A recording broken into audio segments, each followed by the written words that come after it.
Assalamualaikum warahmatullahi wabarakatuh. Perkenalkan, nama saya Rama Dirgantoro dengan NIM 210306044 dari Fakultas Pertanian, Prodi Peternakan, Universitas Sumatera Utara. Saya dari kelas PTNB dan kali ini saya akan menjelaskan tentang anatomi dan fisiologi dari ayam broiler atau dengan nama latin Gallus domesticus yang dibimbing oleh Ibu dosen Tati Fidiana Sari, SPT MP.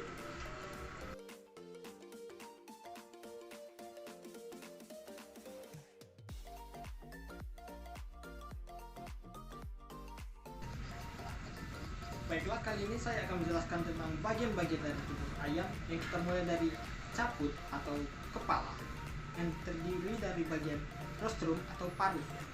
Pada bagian atas disebut dengan maksila dan pada bagian bawah disebut dengan mandibula. Kemudian di atas paruh ada bagian lunak yang bernama sera. Lalu ada bagian lubang hidung yang disebut dengan nares anteriores. Kemudian kita masuk ke organ visum, yaitu bagian mata. Dan yang terakhir yaitu adalah porus accuticus externus, yaitu merupakan bagian telinga yang tertutupi oleh bulu. Kalian bisa lihat di sini. Kemudian ada cervix, yaitu adalah cervix merupakan bagian yang menghubungkan antara caput dengan trunkus. Ini dia. Kemudian trunkus. Trunkus merupakan bagian tubuh ayam atau hewan unggas yang tertutupi oleh bulu.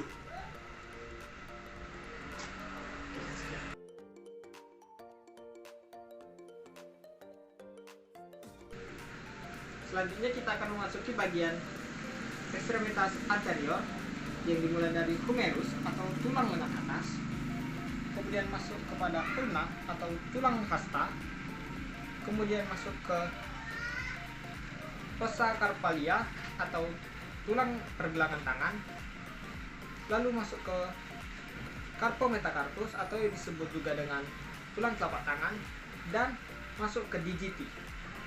Pada digiti terdiri dari 3 buah.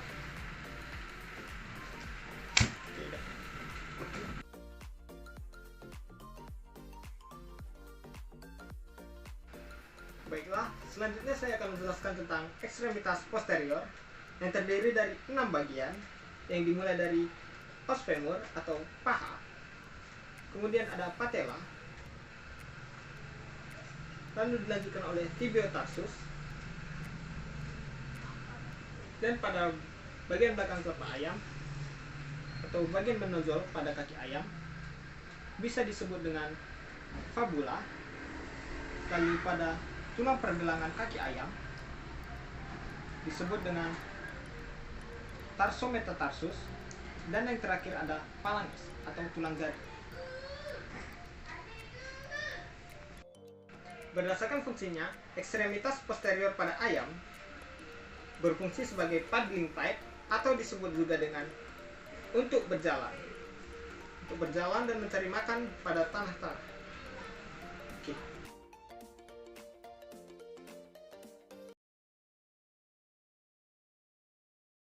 Baiklah, kita kali ini akan memasuki pada bagian anatomi bulu ayam. Yang pertama kita mulai yaitu adalah ini, yaitu merupakan plumae yang terdiri menjadi 3 bagian. Yang pertama yaitu adalah calamus yang memiliki batang berongga dan tidak ditutupi oleh berbulai atau vexillum.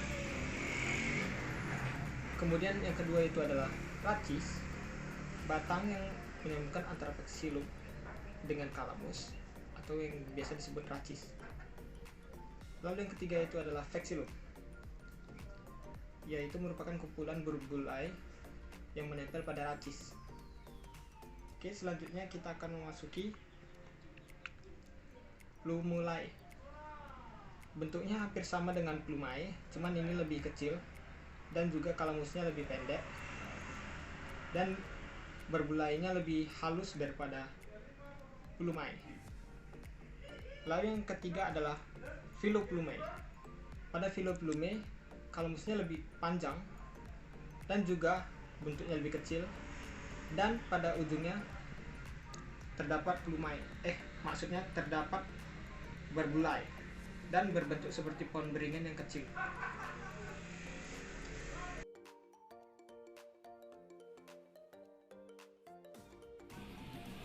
Bismillahirrahmanirrahim.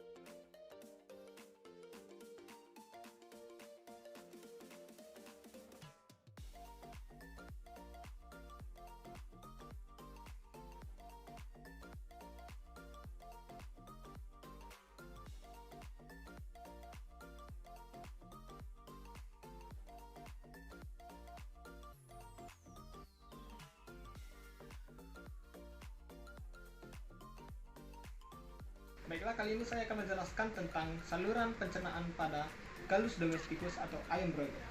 Dimulai dari cavum oris atau mulut, kemudian masuk ke esophagus, kemudian setelah dari esophagus masuk ke bagian crop atau tempat penyimpanan makanan sementara bagi ayam. Setelah itu masuk ke proventriculus, kemudian setelah dari proventriculus masuk ke gizzard atau bagian ventriculus. Pada bagian gizzard atau ventriculus ini biasanya makanan digiling dan juga dibantu dengan masuknya kerikil-kerikil kecil yang biasa dikonsumsi ayam. Setelah dari gizzard akan masuk ke bagian intestinum tenue atau yang biasa disebut usus halus. Pada intestinum tenue terbagi menjadi 3 bagian, yaitu yang pertama duodenum atau yang disebut dengan usus 12 jari. Pada bagian duodenum terdapat pankreas yang membantu mensekresikan makanan. Nah, setelah itu ada juga jejunum dan juga ada ileum. Kemudian setelah itu ada juga cecum yang merupakan perbatasan antara intestinum tenue dan juga intestinum crassum. Ini. Pada intestinum crassum terdapat kolon dan juga rektum sebagai tempat penyimpanan sementara kotoran. Kemudian kotoran-kotoran tersebut dikeluarkan melalui kloaka atau anus. Selesai.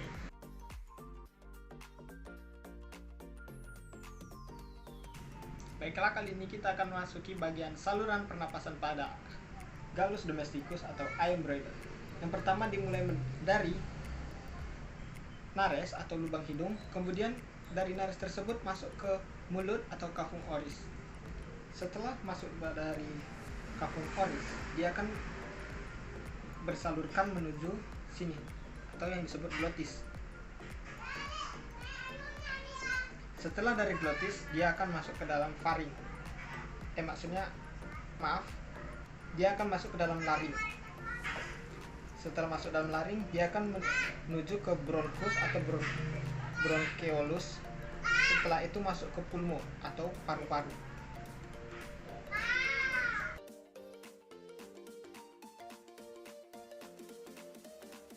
Baiklah, kali ini saya akan menjelaskan tentang organ reproduksi pada ayam broiler atau Gallus domesticus. Yang di sini kita ada memiliki yang pertama, yaitu adalah sepasang testis yang berukuran kecil seperti ini dan menggantung, sebenarnya menggantung. Tapi karena ada kesalahan pemotongan, jadi saya menampilkannya di sini. Sepasang testis yang berbentuk putih, berwarna putih dan berbentuk seperti ini. Kemudian memiliki selaput. Di sini selaputnya sudah kering. Pada selaput itu bernamakan selaput mesorchium. Nah, kemudian setelah dari testis akan menuju ke ductus epididymis. Setelah dari ductus epididymis, dia akan menuju ke ductus deferens yang akan bermuara terus ke kloaka, yang akan keluar dari kloaka. Begitu.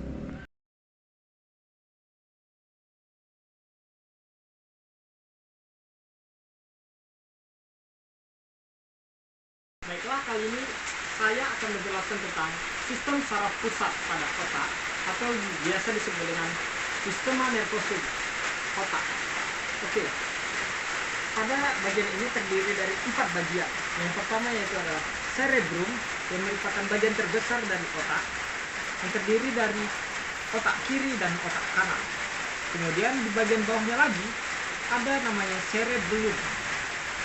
Lalu setelah bagian bawah cerebellum, di bagian sini tepat pada tulang belakang leher atau disebut dengan medula spinalis atau disebut dengan sumsum tulang belakang. Nah, kemudian pada bagian bawah sini, karena agak sedikit sulit untuk memperlihatkannya, di bagian sini ada berupa spons, dan pada dekat spons itu ada bagian yang bernama dengan medula oblongata.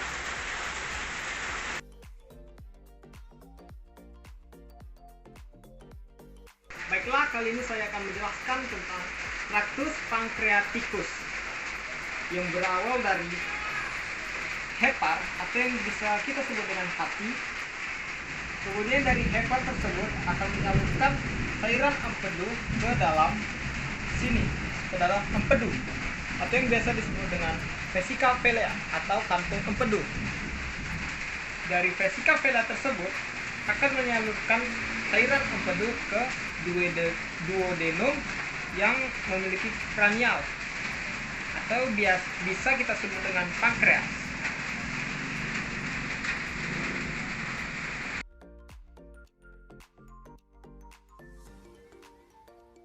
Kali ini saya akan menjelaskan tentang susunan peredaran darah ayam, yaitu dimulai dari jantung atau cor yang terdiri menjadi dua bagian, yaitu yang pertama adalah atrium sinister dan dexter, dan juga yang kedua itu adalah ventricle sinister dan dexter. Nah, kemudian dalam atrium kanan akan masuk kepada dua bagian, yaitu adalah vena cava superior dan vena cava inferior. Nah, setelah itu ke dalam ventricle kanan akan keluar atrium pulmonalis yang berisikan darah kotor yang akan langsung menuju ke pulmo atau yang biasa kita sebut dengan paru-paru. Kemudian dalam atrium sinister akan keluar yaitu ventricle pulmonalis yang berisikan darah bersih yang akan langsung menuju yang berasal dari pulmo atau paru-paru. Sekian. Terima kasih karena telah menyaksikan video saya, dan mohon maaf apabila ada kesalahan dan apabila ada kekurangan dan juga kesalahan kata.